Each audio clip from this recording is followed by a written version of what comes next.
오늘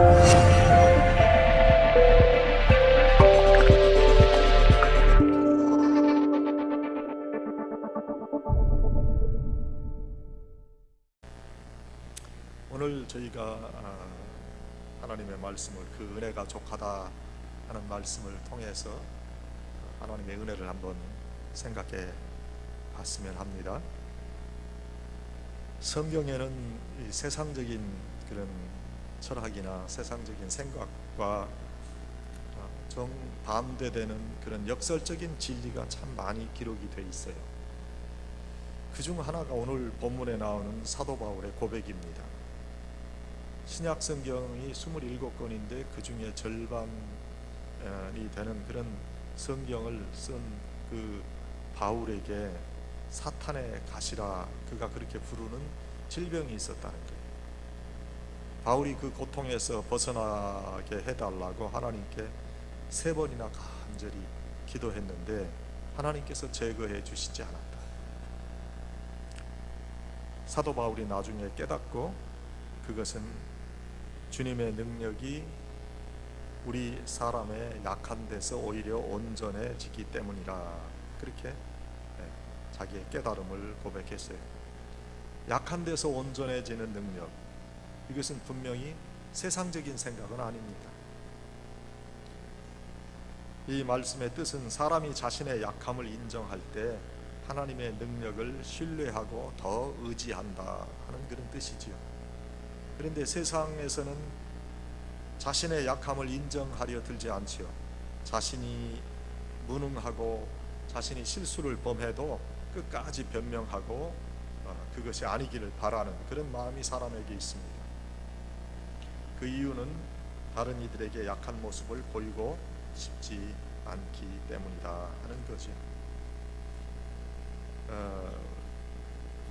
우리 인생은 고통의 연속이라 그렇게 말할 수 있습니다. 사람은 누구나 다 인생의 가시가 있어요. 여러분이 그 인생의 가시가 무언가 생각을 해보세요. 제 생각에는 가시가 없는 사람은 없습니다. 정신적으로나 육체적으로 나에게 고통을 주는 가시가 있습니다. 어떤 사람은 일생 동안 그 몸에서 떠나지 않는 질병의 가시를 가지고 살아갑니다. 당뇨, 고혈압, 편두통, 관절염, 이 많은 질병의 가시들이 우리를 찌르는 아픔을 경험하며 살지요. 또 어떤 사람은 경제적인 어려움, 가난, 또 가정 불화, 자녀 문제, 그 많은 가시에 찔려 살아가고 있는 자신을 보게 되지요. 그래서 어떤 가정에서는 남편이 가시가 되고 부인이 가시가 되어서 일생 찌르고 괴롭게 하지요.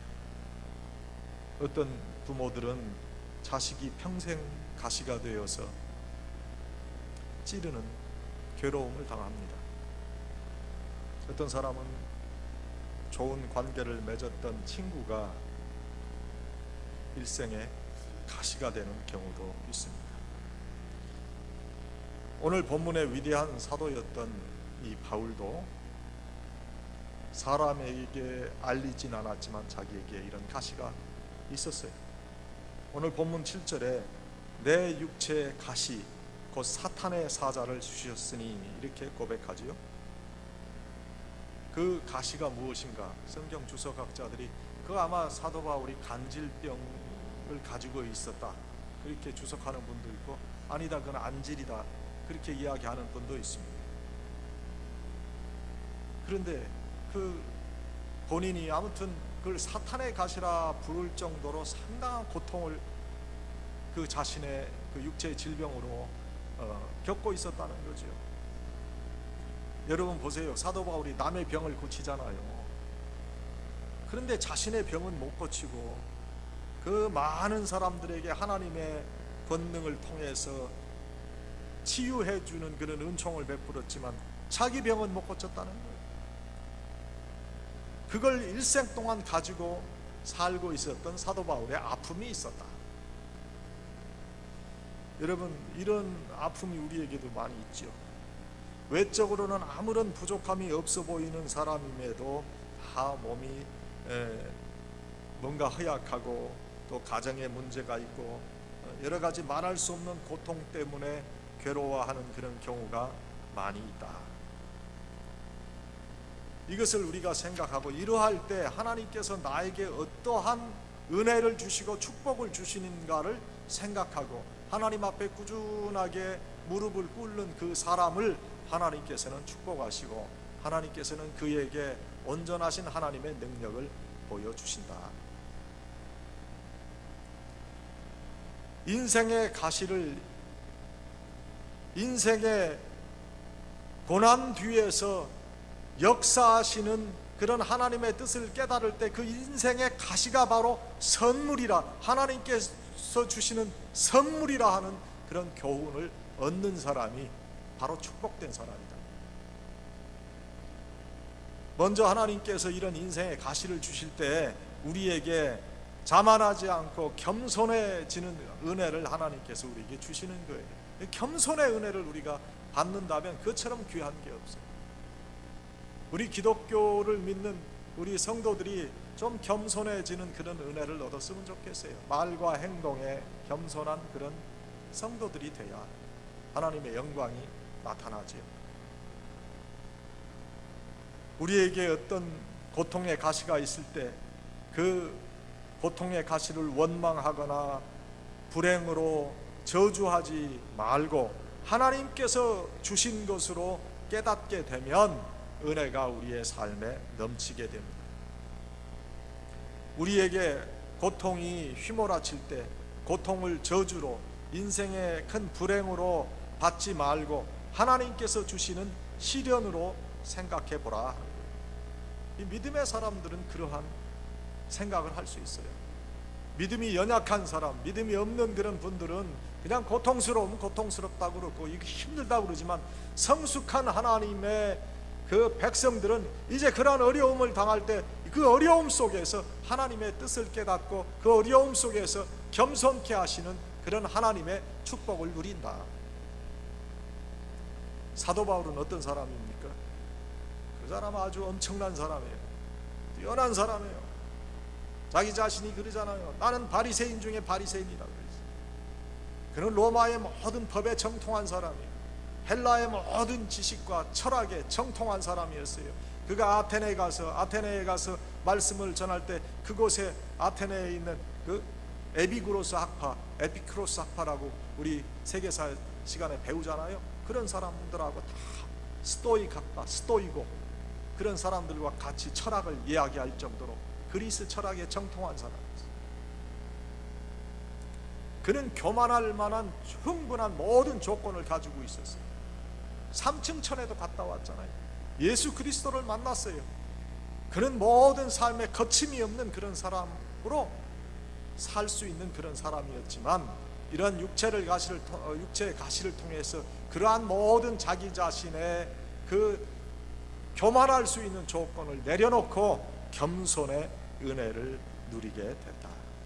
하나님께서 이걸 나에게 없애 주시지 않는 것은 바로 겸손한 하나님의 사람이 되라고 하나님께서는 이 어려움을 내게 주셨구나. 겸손했다. 하나님은 사도 바울이 몸도 건강하고 은혜도 풍성해서 영육간에 완전 한 그런 사람으로 이 사도 바울이 아나무인의 교만한 그런 사람이 될지 모르니까 그에게 찌르는 육체의 가시를 주어서 겸손하게 만드셨다. 그래서 여러분, 우리도 이러한 생각을 할 수 있어야 돼요. 사도 바울과 같은 이런 깨달음이 있어야 돼요. 왜 나에게는 이런 문제가 있을까? 왜 다른 사람은 건강한데 나에게는 이런 문제가 있을까? 왜 다른 사람의 남편과 아내는 다 정상적인 것 같은데 왜 내 남편은 왜 저럴까? 왜 내 아내는 왜 저럴까? 그러지 말라는 거예요. 하나님의 크신 은혜를 한번 생각해보고 그 하나님의 은혜 안에서 그 내게 주어진 여러 가지 어려운 역경의 조건들을 다시 한번 생각해보고 하나님의 뜻을 깨달아 보시라 하는 거예요. 사도 바울이 보면은 그 전도 여행 떠날 때 1차 전도 여행 때 마가 요한을 같이 데리고 가잖아요. 근데 마가 요한이 너무 힘드니까 나 이 전도 여행 못 하겠습니다, 선교 여행 못 하겠습니다 하고 돌아갈 때 그걸 용납하지 못했어. 그리고 자기 선배요, 어떻게 보면 스승이라고 할 수 있는 바나바와 아주 결별할 정도로 격렬하게 다투고 따로따로 선교 여행을 떠났을 정도로 아주 강직한 사람. 사도 바울은 아주 영적으로 교만할 그런 조건이 많이 있었어요. 그러나 그가 주님의 은혜를 깨닫게 된다. 이런 어려움을 통해서 그가 좀 더 겸손한 하나님의 사람으로 거듭나게 된다. 사람들이 일반적으로 어떤 하나님의 축복을 누리게 되면, 노력하지 않고 받게 되면 그것을 은혜로 감사하는 것이 아니라 교만해진다는 거예요. 뭔가 특출한 재주를 가져서 자기 자신이 어떤 부를 얻게 되면 사람을 깔보는 그런 교만한 사람입니다. 또 인물이 좋은 사람은 그런 그 인물 때문에 교만한 사람이 되기가 쉬워요. 많은 사람들이 남편 잘 만났다, 그런 것 때문에 교만해지는 그런 사람도 있고,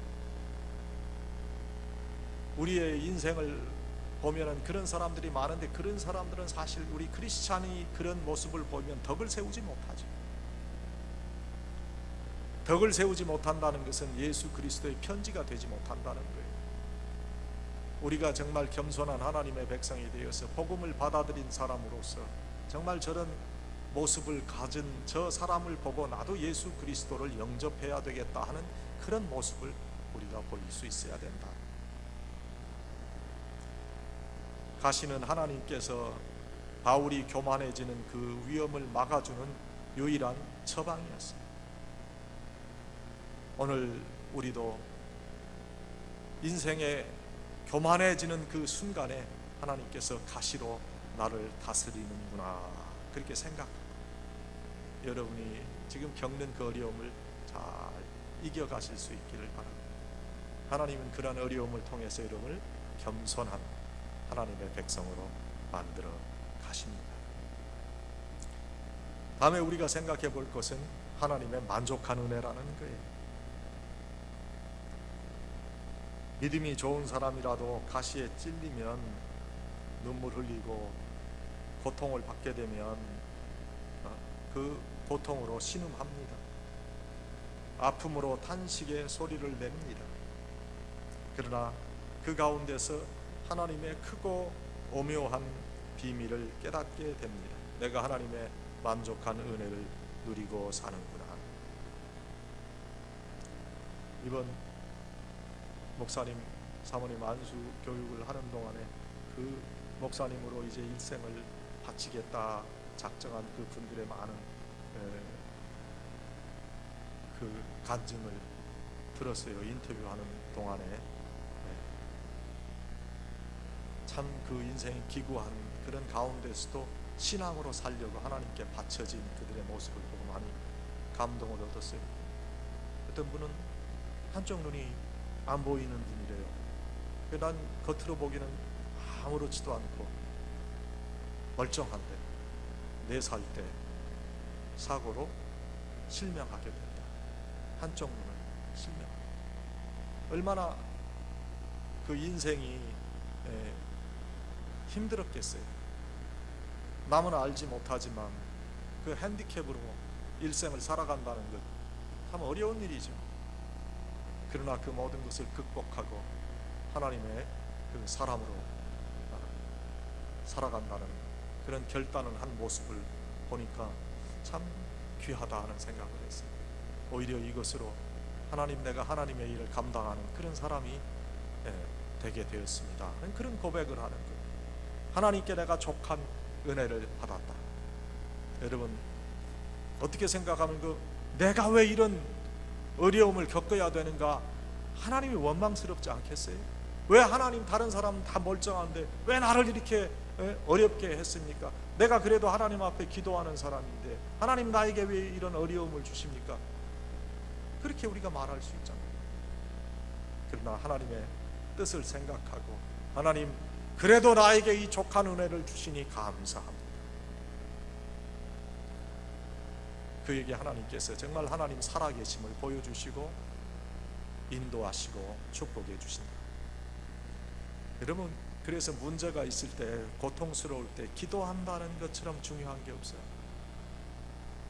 우리가 기도할 때 하나님께서 그 기도를 그대로 들어주실 때도 있지만 때로는 그 기도를 들어주시지 않고 우리에게 더 큰 깨달음의 은혜를 주실 때가 있어요. 그러니까 정말 성숙한 우리 기독교인들은 내가 기도했는데 하나님 왜 안 들어주십니까? 이건 아주 미숙한 신앙을 가진 사람이죠. 하나님 기도했는데, 내가 이런 목적으로 기도했는데 때로는 하나님께서 기도의 그 제목을 바꿔주시고 우리가 기도하는 중에 하나님께서 깨닫게 해주시고 하나님께서 내가 족한 하나님의 은혜를 받아 살아가는 사람인 것을 알려주신다. 기도를 통해서 하나님의 크고 오묘한 비밀을 우리에게 이루어 주신다. 자기 자신을 살펴볼 때 어떤 여러분의 부족함 때문에 여러분 탄식할 때가 있죠. 어떤 상처 때문에 아파할 때가 있죠. 어떤 약점 때문에 부끄러워할 때가 있죠. 그것을 하나님 앞에 가지고 가세요. 혼자 우리가 가지고 있는 한 이것은 평생 약점이 되는 거예요. 혼자 괴로워하는 한 평생 상처가 되고 말아요. 그러나 그 아픔을 기도의 제목으로 하나님께 가지고 나오면 하나님께서는 그것을 통해서 큰 은혜를 주신다. 하나님께서는 그것을 통해서 남이 깨닫지 못하는 비밀을 깨닫게 해주세요. 세상이 감당할 수 없는 사람으로 하나님의 뜻을 깨닫고 진정한 축복이 무엇인가를 하나님께서는 우리로 알게 해주신다. 중국에 워치만 리라는 그런 목사님이 있었어요. 중국의 대성서학자요, 순교자입니다.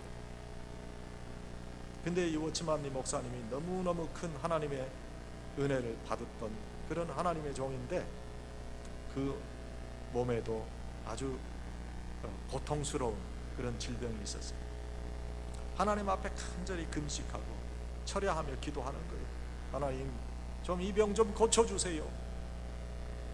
그러나 그 병은 그를 떠나지 않았습니다. 고통 중에 하나님 앞에 기도하던 어느 날 밤에 꿈을 꿨어요. 그가 배를 타고 양자강을 건너가는데 큰 바위가 그 앞을 가로막았어요. 배가 지나갈 수가 없었어요. 무릎을 꿇고 주여 이 바위돌을 옮겨 주시옵소서, 그래야 이 배가 지나가겠습니다 기도했어요. 하나님께서 그에게 질문을 던지셨어요.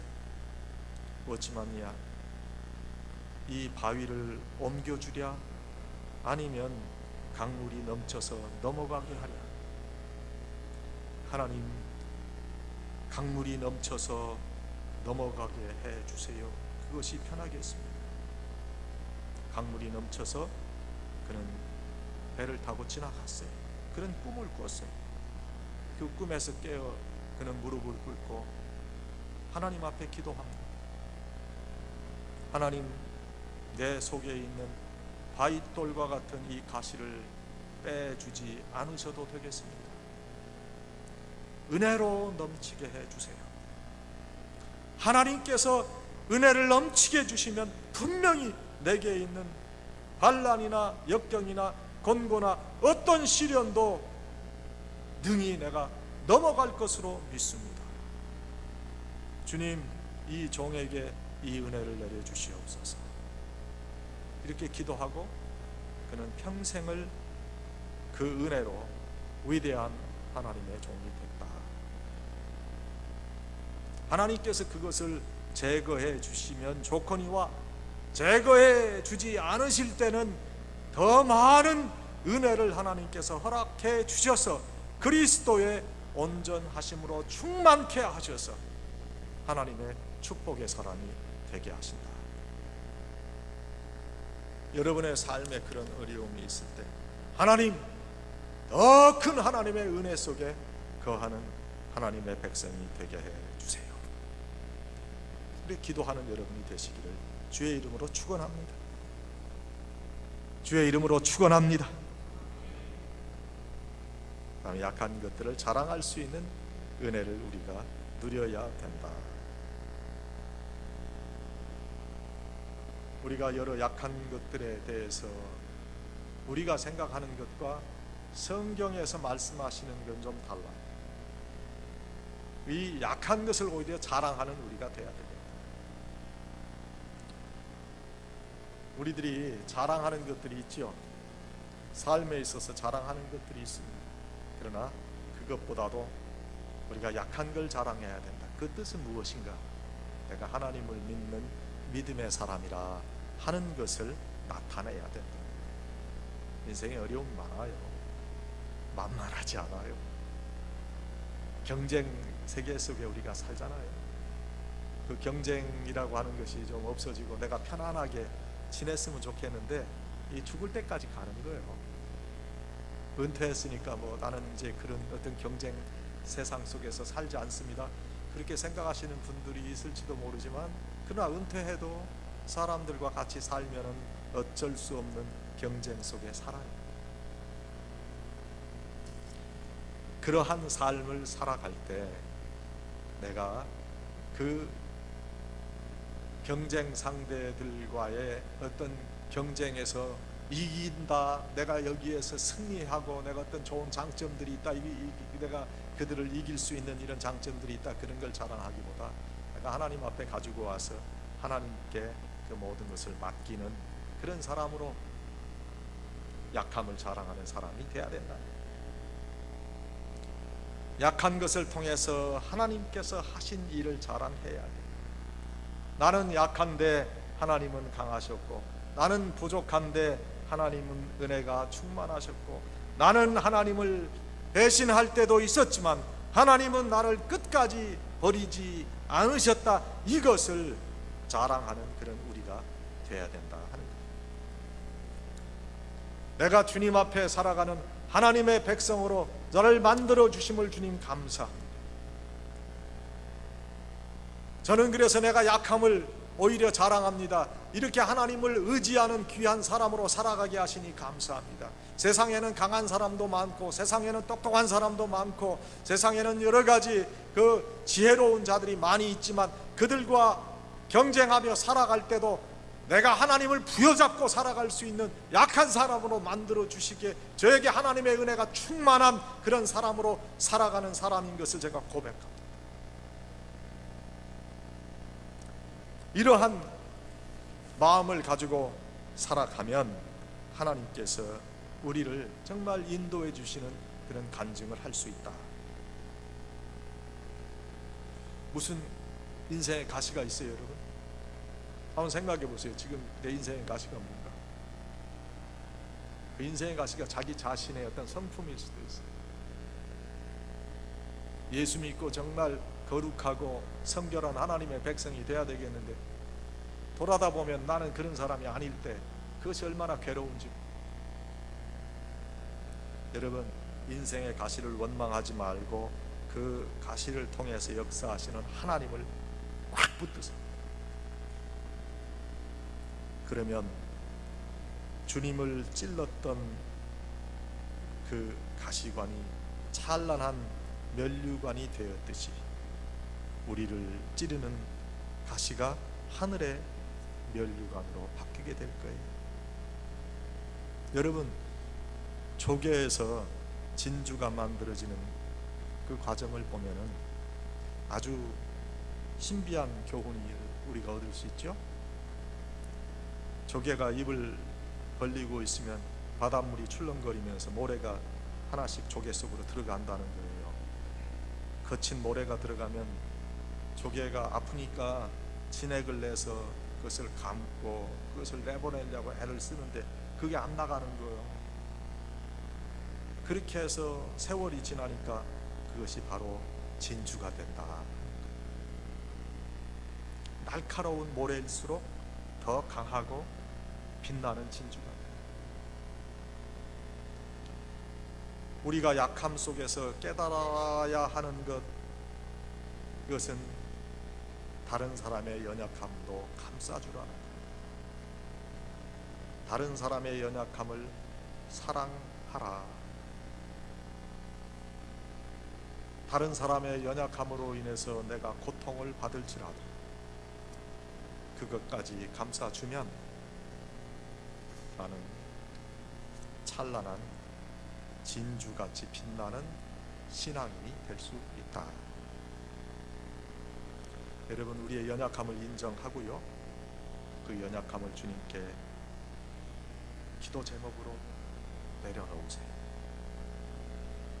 살아계시고 우리를 사랑으로 감싸주시는 하나님을 인정하세요. 하나님 도와주세요. 우리의 상처, 칼자국, 스카라고 그것이 별과 같이 빛나게 되고 스타가 되고 스카가 스타가 되고